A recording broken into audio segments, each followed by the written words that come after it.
عبداللہ عبداللہ کے نام جو میرے تمہارے ہم سب کے اندر نہ جانے کہاں چھپا بیٹھا رہتا ہے۔ عبداللہ، میں جانے کتنی دیر سے اپنے نام کی پرچی ہاتھ میں لیے اپنے آس پاس چلتی غیر مریضی آندھیوں کے شور میں وہیں درگاہ کے صحن میں کھڑا تھا۔ سلطان بابا اور عبداللہ کو گئے بہت دیر ہو چکی تھی اور اب رات کا اندھیرا دھیرے دھیرے درگاہ کو اپنی لپیٹ میں لے رہا تھا۔ سلطان بابا نے آج سے میری ایک نئی شناخت تجویز کر دی تھی۔ اب میں ساحر نہیں عبداللہ تھا۔ مجھ سے پہلے یہاں کوئی اور عبداللہ تعینات تھا، گویا حاکم بابا اور سلطان بابا بھی اصل میں حاکم اور سلطان نہیں تھے، ان کے اصل نام بھی کچھ اور ہوں گے، اور پھر وہ بھی یوں ہی عبداللہ کے عہدے سے ترقی کر کے پہلے حاکم اور پھر سلطان بنے ہوں گے۔ عہدوں کا یہ سلسلہ کہاں جا کر ختم ہوتا ہوگا؟ میں جس قدر سوچتا اسی قدر الجھتا چلا گیا۔ لیکن میں تو یہاں چند دن کے لیے عارضی طور پر آیا تھا اور میرا مقصد صرف اور صرف زہرا کا حصول تھا۔ مجھے تو زہرا کو پاتے ہی اپنی اصل دنیا کی جانب لوٹ جانا تھا، تو پھر سلطان بابا نے اس عارضی مقصد کو پانے کے لیے میری باقاعدہ عبداللہ کے عہدے پر تعیناتی کیوں کر دی تھی؟ کیا اس دکھاوے کا مقصد بھی کہیں نہ کہیں اس سنگ مرمر کی مورت کو پگھلانا تو نہیں تھا؟ رات اب باقاعدہ اور پوری طرح سے تمام ساحل پر اپنے پنجے گاڑ چکی تھی۔ درگاہ میں بجلی کا انتظام نہیں تھا۔ میں نے عبداللہ کی دی ہوئی ہدایت کے مطابق درگاہ میں رکھے ہوئے چند مٹی کے چراغ روشن کر دیے۔ انہیں ہدایات میں یہ بات بھی کہیں درج تھی کہ ان مٹی کے دیوں کے لیے تیل خریدنے کا اہتمام بھی مجھے اپنی مزدوری کے پیسوں سے ہی کرنا تھا۔ فی الحال کچھ تیل ان چراغوں میں باقی تھا۔ دفعتاً تنہائی اور اداسی کی ایک بھرپور لہر نے میرے پورے وجود کو جیسے لرزا دیا۔ مجھے اپنے والدین، دوست، رنگین زندگی کی رومانی شامیں اور مدہوش سی راتیں پوری طرح یاد آنے لگیں۔ مجھے یاد آیا کہ اس وقت اگر کبھی خوش قسمتی سے میں گھر میں موجود ہوتا تھا تو مما کیسے بھاگ بھاگ کے کچن میں کک کو میرے لیے مختلف ڈشز تیار کرنے کا حکم دیتی رہتی تھی۔ پاپا جلدی سے شطرنج کی بازی جما لیتے۔ ان کی ہمیشہ کوشش رہتی کہ وہ مجھ سے جیتنے کے بجائے ہارتے جائیں۔ نہ جانے انہیں مجھ سے ہارنے میں اتنا لطف کیوں آتا تھا۔ میں اپنی ساری دنیا تیاگ کر اس اندھیری رات میں یہاں اس ویران درگاہ میں کیا کر رہا تھا؟ کہ میں نے کیسا سودا کر لیا تھا؟ یہ سب کچھ سوچ کر دل جیسے کٹنے سا لگا تھا۔ جتنی تنہائی اور اداسی میں نے درگاہ کی اس پہلی رات میں روح کے اندر اترتی محسوس کی، ویسی تو کبھی زندگی بھر نہیں جھیلی تھی۔ کہتے ہیں رات کا فسوں ہر چیز کی حقیقت کو اس کی اصل شدت سے کہیں زیادہ ابھار کر پیش کرتا ہے۔ شاید میرے ساتھ بھی ڈھلتی رات کا جادو وہی کھیل کھیل رہا تھا۔ میں بہت دیر تک درگاہ کی بیرونی دیوار کے ساتھ ٹیک لگا کر دور شور بچاتے ساحل کو دیکھتا رہا۔ کنارے سے کچھ فاصلے پر ایک بحری جہاز میری طرح تنہا سمندر کی لہروں پر ڈول رہا تھا۔ دور سے جب اس کی ٹمٹماتی بتیاں لمحے بھر کو چمکتی تو مجھے ایسا لگتا جیسے وہ بھی حیرت سے میری جانب دیکھ کر کہہ رہی ہوں کہ یہ بنجارہ اس ویرانے میں اکیلا بیٹھا کیا کر رہا ہے۔ ایسے نہ جانے کتنے خیالات کی یلغار نے رات کے کسی پہر میری آنکھ لگ گئی، اور پھر اچانک ہی مجھے یوں لگا جیسے کسی نے دھیرے سے میرا کندھا چھوا ہو۔ میں نے جھٹکے سے پلکیں کھولی تو صبح ہونے کو تھی۔ کوئی شخص میرے قریب بیٹھا میرا کاندھا ہلا رہا تھا۔ اٹھ جاؤ بھائی، نماز کا وقت ہونے والا ہے۔ کچھ دیر تو مجھے سمجھ ہی نہیں آیا میں کہاں ہوں۔ میں نے گھبرا کر سامنے بیٹھے شخص کو دیکھا جو اپنے حلیے سے مقامی مچھیرا لگتا تھا۔ وہ پھر گویا ہوا۔ نماز کھڑی ہونے والی ہے، اٹھ جاؤ۔ میں نے اس کے اشارے کے تعاقب میں نظر دوڑائی تو درگاہ کے بالکل سامنے والی چٹان پر پتھر کی ایک چھوٹی سی مسجد بنی ہوئی تھی۔ مجھے یاد آیا کہ سلطان بابا کے احکامات میں سے ایک حکم 5 وقت کی نماز پڑھنے کا بھی تھا، لیکن مجھے تو نماز پڑھے جانے کتنے سال گزر چکے تھے۔ سچ تو یہ ہے کہ مجھے اس وقت فجر کی نماز کی پوری رکھتے بھی یاد نہیں تھی۔ بہرحال میں نے جلدی سے اٹھ کر منہ پہ پانی کے چند چھینٹے مارے۔ بھلا ہو ان نمازیوں کا جو مسجد کے باہر بنے چھوٹے سے حوض کے کنارے وضو کر رہے تھے، تو میں نے بھی انہی میں سے ایک کے قاعدوں کو پوری طرح نقل کیا اور مسجد میں داخل ہو گیا۔ میرے ساتھ 2 نمازی اور بھی مسجد میں داخل ہوئے اور دونوں نے ہی شاید جلدی سے سنتوں کی نیت باندھ لی۔ میں نے بھی انہی کی تقلید کی اور ان کے ساتھ ہی سلام پھیر دیا۔ کچھ ہی دیر میں مولانا صاحب بھی تشریف لے آئے اور جماعت کھڑی ہو گئی۔ انہوں نے جب پہلی رکعت شروع کی تو مجھے دھیرے دھیرے بچپن میں اپنے اسلامیات کے ٹیچر کی حفظ کروائی ہوئی نماز اور صورتیں یاد آنے لگیں۔ کتنی عجیب بات تھی، ہم مذہب کو چاہے کتنا بھی بھلا دیں، مذہب نہیں بھلاتا۔ وہ کسی میٹھی یاد کی طرح ہمارے دل کے نہا خانوں میں کہیں نہ کہیں چھپا رہتا ہے۔ جب تک مولانا صاحب نے سلام پھیرا میرے ذہن اور دل کے تمام دریچے واہ ہو چکے تھے۔ مجھے بہت کچھ یاد آ چکا تھا۔ نماز کے بعد وہ نورانی چہرے والے امام ہماری طرف پلٹے اور کھکار کے کہنے لگے، ہاں بھائی ساتھیوں، تو کل ہم نے درس کہاں ختم کیا تھا؟ مقتدیوں میں سے ایک نے جلدی سے لقمہ دیا۔ مولانا صاحب، آپ حضرت سلیمان علیہ السلام کے قصے تک پہنچے تھے۔ پیش امام نے ہلکا سا ہکارا بھرا اور غور سے ہم سب کی طرف دیکھا۔ ہاں، تو میں کہہ رہا تھا کہ حضرت سلیمان علیہ السلام کا دربار لگا ہوا تھا، سبھی درباری مؤدب بیٹھے ہوئے تھے کہ ایک شخص نہایت گھبرایا ہوا سا ان کے دربار میں حاضر ہوا۔ اس کے چہرے پر ہوائیاں سی اڑ رہی تھیں۔ وہ آتے ہی حضرت سلیمان علیہ السلام کے قدموں میں گر گیا کہ اس نے ابھی ابھی حضرت اسرائیل علیہ السلام یعنی ملک الموت کو حضرت سلیمان علیہ السلام کے دربار کے باہر دیکھا ہے۔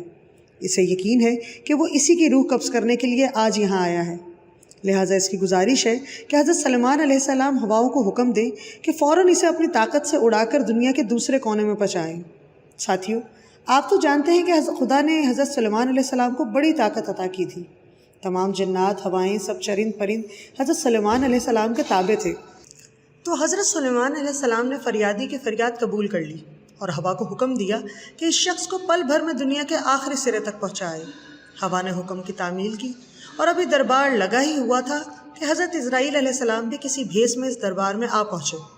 حضرت سلیمان علیہ السلام نے بطور مزاح ان سے پوچھا کہ کیوں حضرت، آج تک اتنی جانیں قبض کی ہیں، کبھی کوئی مشکل بھی پیش آئی؟ حضرت اسرائیل علیہ السلام نے جواب دیا، ہاں، آج ایک عجیب واقعہ ہوا جس نے کچھ دیر کے لیے تو مجھے بھی سوچ میں ڈال دیا۔ ہوا یہ کہ آج مجھے دنیا کے دوسرے سرے پر ایک شخص کی روح قبض کرنے کا حکم ملا تھا، لیکن ابھی چند لمحے پہلے جب میں نے اسی شخص کو آپ کے دربار کے باہر دیکھا تو میں خود بھی متزلزل ہو گیا کہ یہ شخص تو یہاں موجود ہے، جبکہ میری فہرست کے مطابق مجھے یہاں سے ہزاروں میل دور اسے بے جان کرنا تھا۔ لیکن ایک لمحہ پہلے جب میں اس مقام پر پہنچا جہاں اس شخص کا آخری سانس لکھا تھا تو وہاں وہ مجھ سے پہلے موجود تھا۔ سچ ہے، خدا کے کام خدا ہی جانے۔ مولانا صاحب نے قصہ ختم کیا تو نمازیوں نے کی طرف دیکھا جو سبھی دمسادے مؤدب سے بیٹھے تھے۔ انہوں نے سب سے سوال کیا، تو ہاں ساتھیوں، اس واقعے سے آپ کو کیا سبق ملا؟ یہی نا کہ موت سے کسی کو رخصت نہیں، ہر ذی نفس کو اس کا ذائقہ چکھنا ہوگا، چاہے انسان کتنی ہی تدبیریں کیوں نہ کر لے، تقدیر پھر بھی اٹل ہے، اور یہ بھی طے ہے کہ جس کی موت جہاں آنی ہے قدرت اسے خود وہاں پہنچا دیتی ہے، اور تب تک خود زندگی کی حفاظت موت کرتی رہتی ہے۔ سب نمازیوں نے زور سے سر ہلا کر مولانا صاحب کی باتوں کی تائید کی۔ یہ آس پاس کی بستیوں کے چند مچھیرے تھے جو روز سویرے صبح سمندر کی طرف نکلنے سے پہلے نماز فجر کی ادائیگی کے لیے یہاں جمع ہوتے تھے۔ مولانا صاحب نے درس ختم کرتے ہوئے اختتامی کلمات کہے، اور اس سے یہ بھی ثابت ہوتا ہے کہ قدرت نے جس سے جو کام جہاں لینا ہوتا ہے اسے کسی نہ کسی بہانے وہاں کھینچ کے لے جاتا ہے۔ وہ کہتے ہیں نا، جب جب جو ہونا ہے تب تب سو ہوتا ہے۔ مجھے حیرت کا ایک جھٹکا لگا۔ بالکل ایسی ہی بات عبداللہ نے تب کہی تھی جب میں زہرا کی تلاش میں دوسری مرتبہ درگاہ آیا تھا۔ سبھی نمازی ایک ایک کر کے پیش امام صاحب سے مصافحہ کرتے ہوئے مسجد سے نکلتے گئے۔ میں نے بھی اسی روایت کی تقلید میں انہیں سلام کیا اور واپسی کے لیے قدم مسجد کی طرف بڑھا دیے کہ دفتن پیچھے سے پیش امام صاحب کی آواز ابھری، عبداللہ بیٹا، تم ذرا رکو، مجھے تم سے کچھ بات کرنی ہے۔ میں نے انجانے میں فوراً پلٹ کر ان کی نظروں کے تعاقب میں دیکھا جیسے وہ عبداللہ ہی سے مخاطب ہوں، لیکن میری حیرت اس وقت دو چند ہو گئی جب مجھے پتہ لگا کہ ان کا مخاطب میں ہوں۔ مجھے زندگی میں پہلی مرتبہ کسی نے سلطان بابا کے دیے ہوئے نام سے پکارا تھا، لہٰذا میرا چونکنا تو فطرتی تھا، لیکن انہیں کیسے علم ہوا کہ میرا نام عبداللہ ہے؟ وہ میری حیرت کو بھانپ گئے اور مسکرا کر بولے، تمہاری حیرت وجہ ہے، دراصل پچھلے عبداللہ نے جاتے ہوئے خود مجھے بتایا تھا کہ اس کا کوئی دوست اس کی جگہ لینے آ رہا ہے، اور سلطان بابا نے اس کا نام بھی عبداللہ ہی تجویز کیا ہے۔ آؤ یہاں بیٹھ جاؤ۔ میں ایک حیرت آمیز الجھن لیے ان کے سامنے بیٹھ گیا۔ عبداللہ نے مجھ سے تو ان کا ذکر کبھی نہیں کیا تھا، اور پھر یہ صاحب میرے بارے میں اس قدر تفصیل سے کیسے جانتے تھے؟ میرے دل میں کئی سوال مچلے، لیکن میں احتراماً چپ رہا۔ پھر انہوں نے خود ہی باتوں کا سلسلہ جوڑا۔ میرا نام مولوی خضر الدین ہے، گزشتہ کئی برسوں سے اس مسجد کی امامت کر رہا ہوں۔ تم سناؤ، کیسے گزر رہی ہے؟ کوئی تکلیف تو نہیں ہے یہاں؟ نہیں، ایسی کوئی تکلیف تو نہیں ہے، ایک آدھ دن میں عادی ہو جاؤں گا اس ماحول کا۔ ہاں میاں، عادت پڑ ہی جاتی ہے، بات بس خود کو ڈھالنے کی ہے۔ تم نے اپنے گزر بسر کے بارے میں کیا سوچا ہے؟ درگاہ میں کچھ کھانے پینے کو بھی موجود ہے کہ نہیں؟ مطلب یہ کہ عبداللہ نے انہیں کافی تفصیل سے میرے بارے میں بتا رکھا تھا۔ جی، عبداللہ کو سامان چھوڑ گیا ہے، ایک آدھ دن گزارا ہو جائے گا، پھر سوچوں گا کہ آگے کیا کرنا ہے۔ نہیں میاں، آج کا کام کل پہ کیوں چھوڑتے ہو؟ میری مانو تو آج ہی سے کام پہ لگ جاؤ۔ مولانا صاحب مجھ سے باتیں کرتے ہوئے ایک آدھ بار اٹھ کر مسجد کے اندر بنے اپنے حجرے میں بھی گئے، اور پھر کچھ ہی دیر میں مسجد کے چھوٹے سے کمرے میں چائے کی سوندھی خوشبو پھیلنے لگی۔ ان کے حجرے کا ایک دروازہ مسجد کے اندرونی کمرے میں بھی کھلتا تھا، اور کچھ ہی دیر میں وہ چھوٹی سی ٹرے میں ایک چائے دانی، 2 کپ اور شاید رات کی بچی ہوئی روٹی کے کچھ ٹکڑے لے چلے آئے۔ میں ان کے اس اچانک تکلف پہ کچھ ایسا بوکھلایا کہ جلدی میں کچھ کہہ بھی نہیں سکا اور بس ارے ارے ہی کرتا رہ گیا۔ مولوی خضر ہلکے سے مسکائے، بھائی تمہیں تو شاید یہ پسند نہ آئے، پر ہمارا تو روز کا ناشتہ یہی ہے، آج تم بھی گزارا کر لو، کل سے اپنی پسند کا بنا لینا۔ میں نے حیرت سے ان کی طرف دیکھا، آپ اپنا ناشتہ خود بناتے ہیں؟ میرا مطلب ہے کہ ہاں میاں، چھڑا بندہ اپنا سامان خود تیار نہ کرے تو کیا کرے؟ وہ ہنس کر بولے، اکیلا رہتا ہوں، شادی وغیرہ کے جھمیلے میں نہیں پڑا، ماں باپ عرصہ ہوا اللہ کو پیارے ہو چکے ہیں، اب تو خود بھی اپنا چل چلاؤ ہے۔ ہم چائے پیتے ہوئے باتیں کرتے رہے۔ ہاں تو میں کہہ رہا تھا کہ تم چاہو تو آج ہی سے اپنا کام شروع کر سکتے ہو، ابھی کچھ دیر میں نیچے ساحل پر سیپیوں اور گھونگھوں کا بازار لگے گا، تم 50 روپے کی چھوٹی نکارہ سیپیاں خرید لینا، پھر قریبی بستی کے اتوار بازار میں بیچ آنا، اس روز وہاں زائرین کا بھی خاصی ریلا ہوتا ہے، تمہیں ضرور 20-25 روپے کا فائدہ رہے گا، اور اتنے پیسے تمہاری روز کی گزر بسر اور درگاہ کے چراغوں کے تیل کے لیے کافی ہیں۔ میں غور سے مولوی صاحب کی بات سنتا رہا، لیکن بنیادی مسئلہ تو یہ تھا کہ اس وقت میرے پاس سیپیاں خریدنے کے لیے 50 روپے بھی نہیں تھے، کیونکہ مجھے سلطان بابا کی شرط کے مطابق گھر سے بالکل خالی ہاتھ درگاہ آنا تھا۔ غالباً مولوی خضر میرے اندر کی ہچکچاہٹ محسوس کر گئے۔ کیا ہوا؟ لگتا ہے تمہارے پاس پیسے نہیں ہیں۔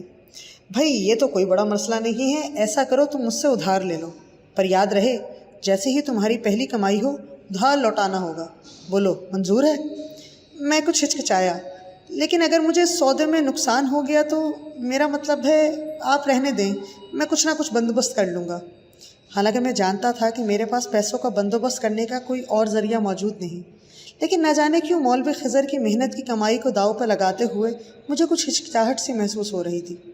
لیکن انہوں نے زبردستی 50 کا نوٹ میری قمیض کی جیب میں ڈال دیا اور مسکرا کر بولے، ارے بھائی ادھار کے نام پر تذبذب میں پڑنے کی ضرورت نہیں، اچھا چلو قرضے ہنسنا سمجھ کر ہی رکھ لو، اگر نقصان ہو گیا تو قرضہ معاف، ویسے ان 50 روپوں میں بڑی برکت ہے، دیکھ لینا تمہیں فائدہ ہی ہوگا۔ اچھا چلو آج میں بھی تمہارے ساتھ ہی ساحل تک چلتا ہوں، تمہارا پہلا دن ہے، کہیں خراب مال ہی نہ اٹھا لو۔ مولوی خضر نے برتن سمیٹے اور میرے ساتھ چلنے کے لیے اٹھ کھڑے ہوئے۔ میں نے ممنونیت سے ان کی جانب دیکھا، آپ کیوں میرے لیے اتنی تکلیف اٹھاتے ہیں، میں خود ہی چلا جاؤں گا۔ لیکن وہ بھی اپنی دھن کے پکے نکلے، فٹافٹ تیار ہو کر سر پر امامہ باندھے مجھے ساتھ لیے نیچے ساحل پر بیٹھے مچھیروں کے ٹولے کے قریب پہنچ گئے، جو ذرا ذرا سے فاصلے پر اپنے سامنے تازہ سیپیوں اور گھونگھوں کا انبار سجائے بیٹھے تھے۔ مولوی خضر نے نہایت انہماک اور کافی بھاؤ تاؤ کے بعد سیپیاں خریدیں، ساتھ ہی وہ مجھے اچھی سیپیوں کے خصوصیات اور پہچان بھی بتاتے رہے تاکہ آئندہ ایسے کسی سودے میں مجھے کوئی نقصان نہ ہو۔ عجیب کمال شخص تھے مولوی خضر الدین، کچھ ہی دیر میں مجھ سے یوں گھل مل گئے جیسے برسوں کی شناسائی ہو۔ میں نے یہ بات بھی محسوس کی کہ نہ صرف ساحل پر بلکہ علاقے کے تقریباً سبھی لوگ ان کا بے حد احترام کرتے تھے، اور اگر وہ ذرا سا بھی اشارہ کر دیتے تو لوگ بنا کسی مول تول کے ہی سارے کا سارا بازار ان کے قدموں میں لا ڈالتے۔ لیکن انہوں نے پکے کاروباریوں کی طرح ایک ایک سیپی پر لمبی بحث کی اور مال خرید کے میرے حوالے کر دیا۔ واپسی پر انہوں نے تفصیل سے مجھے مالائیں بنانے کا ہنر بھی سکھا دیا کہ کس طرح ایک سیپی کو ایک خاص زاویے سے دھاگے میں پرونا ہے۔ ہم دونوں جب اپنی خریداری کے بعد اوپر درگاہ تک پہنچے، ظہر کی نماز کا وقت قریب آ چکا تھا، جبکہ مجھے ابھی اپنے دوپہر کے کھانے کا انتظام بھی کرنا تھا۔ عبداللہ نے اپنے حجرے کے چھوٹے سے باورچی خانے میں ضرورت کے 4 برتن اور کچھ روشن میرے لیے چھوڑ دیا تھا، لیکن مسئلہ یہ تھا کہ مجھے تو ٹھیک سے انڈا بھی ابالنا نہیں آتا تھا۔ یہاں بھی مولوی خضر ہی میرے کام آئے، اور انہوں نے خود میرے کمرے میں آ کر تھوڑی سی دال کے ساتھ کچھ چاول ابال کر میرے لنچ اور ڈنر کا انتظام کیا۔ ابھی 24 گھنٹے پہلے ہی کی بات تھی جب میں دوپہر کے ٹھیک اسی لمحے اپنے سارے دوستوں کے ساتھ پر کانٹیننٹل ہوٹل میں ان کی طرف سے دیا گیا الوداعی ظہرانہ تناول کر رہا تھا۔ یہ لنچ دراصل کاشف کی طرف سے میرے اعزاز میں دیا گیا تھا، اور ان سب نے مجھے گلے لگا کر اس دعا کے ساتھ رخصت کیا تھا کہ میں 1 آدھ ہفتے میں سلطان بابا سے اپنی شرط جیت کر واپس انہیں جوائن کر لوں گا۔ ہم سب کے لیے یہ درگاہ یاترا صرف ایک شرط ہی تو تھی، اور میں اس سے پہلے ایسی کئی شرطیں جیت چکا تھا، لیکن یہ میری زندگی کی شاید سب سے مشکل کسوٹی تھی۔ اگر میرے دوست یا والدین مجھے اس روز وہ سادہ سے دال چاول کھاتے دیکھ لیتے تو شاید حیرت و صدمے سے بے ہوش ہو جاتے۔ البتہ اپنی استقامت پر تو خود مجھے بھی حیرت ہو رہی تھی کہ میں کس آسانی سے اس ماحول میں ڈھلتا جا رہا تھا۔